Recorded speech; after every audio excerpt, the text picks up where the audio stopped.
Welcome back dear students. In today's video I am going to discuss classification of voltage and current sources. These sources are classified into mainly two categories. In first category we have independent sources and dependent sources. In second category we have ideal sources and practical sources. Say in first category independent sources are independent voltage source and independent current source. In dependent sources we have dependent voltage source and dependent current source, whereas in case of second category, say in ideal sources we have ideal voltage source and ideal current source. In practical sources we have practical voltage source and practical current source. These sources will discuss one by one. The first one is independent voltage source. Independent voltage source is one whose supply voltage will not depend on any other sources. So this is a symbol of a independent voltage source. Say if V is equal to 10 volts, this 10 volts will not depend upon any other sources. Say whatever we connect between these two terminals, the supply voltage will be supplied independently, say by this particular voltage source. For to supply a terminal voltage, it will not depend upon any other sources. Similarly, independent current source is one whose supply current will not depend on any other sources. So this is the symbol for independent current source, where its supply current will not depend upon any other currents. Whatever the current it will supply between its terminals will be purely independent and doesn't depend upon any other sources. And now dependent voltage source. Dependent voltage source is one whose supply voltage depends on some other sources. The symbol, and note down the change in the symbol. So this is the symbol for independent sources. These are the symbol for independent sources, whereas this is the symbol for dependent source. Here this is the dependent voltage source. The supply voltage of dependent voltage source depends on some other sources. Say for example, if you consider V, it will be equal to some 10 times V2, where V2 is some other voltage source in a circuit. Or say for example, V is equal to 10I. Even this voltage source may depend upon say some other current say flowing in a some other branch, like say, means some in the circuit.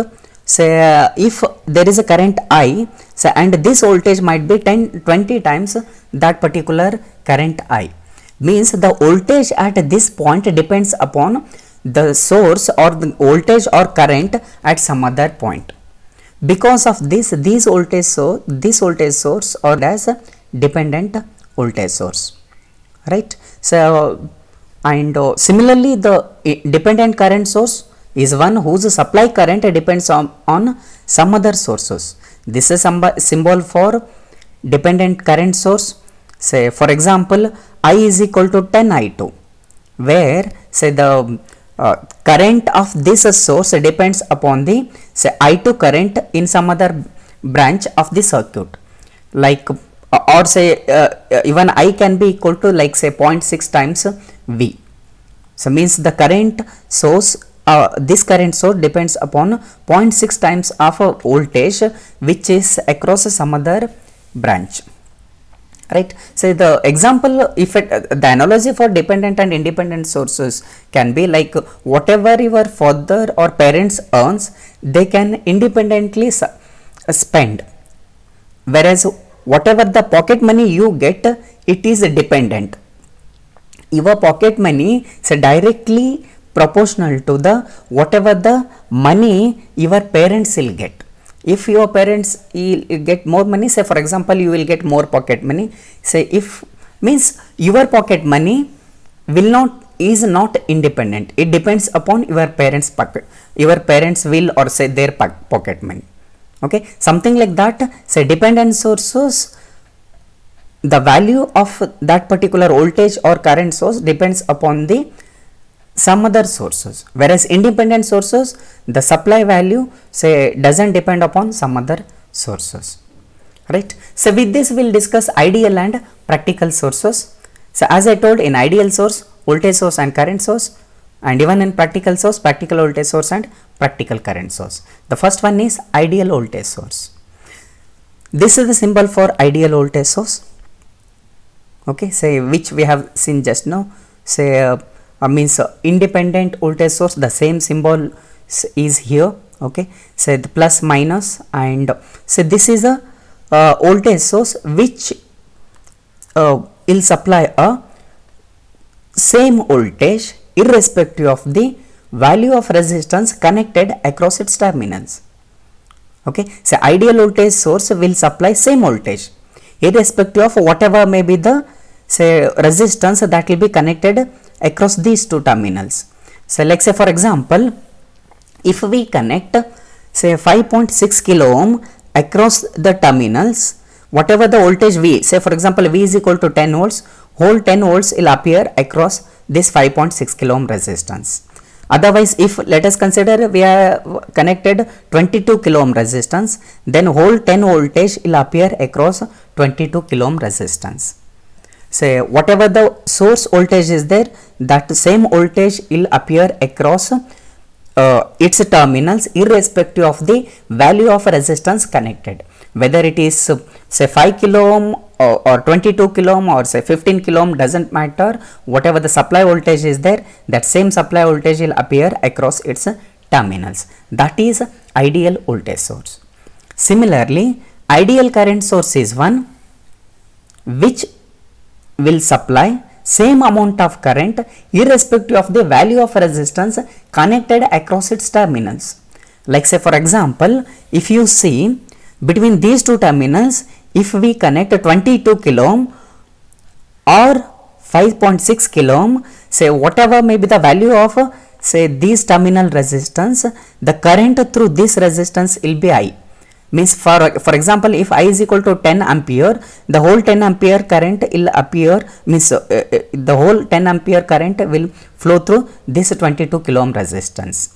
So even if it is 5.6 kilo ohm 6 kilo ohm connected across these two terminals, then the current through this 5.6 kilo ohm resistance will be even 10 ampere. That's what, irrespective of the value of resistance connected across its terminals, the supply current will remain same. Whereas this is not the case practically. Ideally, say these sources doesn't exist, means practically these ideal sources doesn't exist. They are just theoretical for the calculation. Practically, a practical voltage source will have a small resistance Rs in series with a voltage source.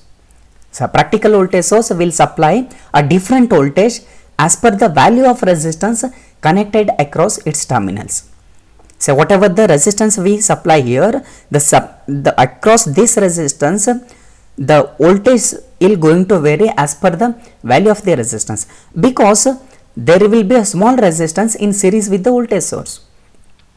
Practically, ideally, this resistance is not there, Rs is not there, means Rs is equal to 0, whereas practically there exists a small Rs which is in series with the voltage source. Because of this, whatever we connect here the resistance across this, say the voltage is going to vary. The series resistance will be in order of a few tens of ohms to few hundreds of ohms. Whatever the series resistance will be here, depending upon the voltage source, say it will be few tens to like say 10 ohm, 20 ohm, 30 ohm, 50 ohm to even few hundreds of ohms, like say 600 ohm, 1 kilo ohm, depending upon the voltage source, this Rs is going to vary. Say like say for example here, say if you take V is equal to 10 volts and Rs is equal to, let us consider 100 ohm, then connecting 5.6 kilo ohm across its terminals, what we get? Voltage across 5.6 kilo ohm resistance. Ideally, if Rs is not there, this whole voltage should appear, means V is equal to 10 volts should appear across 5.6 kilo ohm. But practically now, say this voltage source should supply Rs and this say load resistance. Okay, because of that voltage across 5.6 kilo ohm resistance is it is using voltage division rule. So V into 5.6 kilo ohm divided by 5.6 kilo ohm plus 100 ohm means this supply voltage divide between these two resistances. So means that we get around the voltage across 5.6 kilo ohm will be around 9.824 volts, which is not 10 volts. Ideally, if RS is 0, so the V will be 10 volts, but now RS is not 0, because of that the supply voltage is 9.824 volts, which is less than 10 volts. Okay, say for example, if this 5.6 kilo ohm resistance is replaced by 22 kilo ohm resistance, then voltage across that 22 kilo ohm resistance is somewhat it is equal to 9.955 volts. Dear students, one thing you can see here, when the terminal resistance was 5.6 kilo ohm, the terminal voltage that we got is 5.8, whereas when it is 22 kilo ohm, the voltage that a voltage source will supply is around 5.9. That means more the terminal resistance, more will be the voltage, because we cannot, so once we have a voltage source, we cannot change RS. Ideally, if RS is 0 or say as low as possible, such sources are called as good voltage sources. For good voltage sources, internal resistance should be as low as possible. If internal resistance is not in our control, then if at all we want more voltage to be appear here, then the load resistance should be high. If the load resistance is low, say more the voltage will appear across RS. This is the comparison between RS and say RL, or say whatever the terminal resistance RL or say load resistance RL. Say comparatively, if RS is very much smaller than this terminal resistance, then almost all voltage that will be supplied by the source will appear across this terminal resistance, right? Similarly, we have a practical current source. This is symbol for practical current source. Here, say in this case, there is a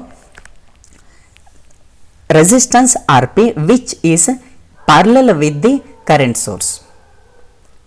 Where in case of ideal current source, this Rp was not there, nothing but this Rp is infinite. Infinite means open, so this is open branch, no connection between this end and this end, only this current source was there. Whereas practically there exists a very high resistance in parallel with the current source.